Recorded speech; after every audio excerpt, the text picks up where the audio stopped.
بسم اللہ الرحمن الرحیم نحمدہ ونصلی علی رسولہ الکریم۔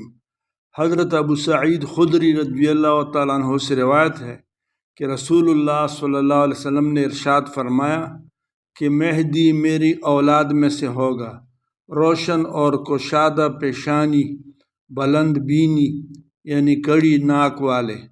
وہ روئی زمین کو عدل و انصاف سے بھر دے گا جس طرح وہ بھر گئی تھی ظلم و ستم سے۔ وہ 7 سال حکومت کرے گا۔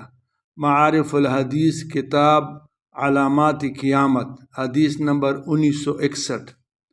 تشریح: اس حدیث میں آنکھوں سے نظر آنے والی حضرت مہدی کی 2 جسمانی نشانیوں کا بھی ذکر کیا گیا ہے۔ ایک یہ کہ وہ روشن اور کشادہ پیشانی ہوں گے، اور دوسرے یہ کہ بلند بینی، کڑی ناک والے ہوں گے۔ ان دونوں چیزوں کو انسان کی خوبصورتی اور حسن و جمال میں خاص دخل ہوتا ہے، اسی لیے خصوصیت سے ان کا ذکر کیا گیا ہے۔ حدیثوں میں خود رسول اللہ صلی اللہ علیہ وسلم کا جو حلیہ مبارک اور سراپا بیان کیا گیا ہے، اس میں بھی ان دونوں چیزوں کا ذکر آتا ہے۔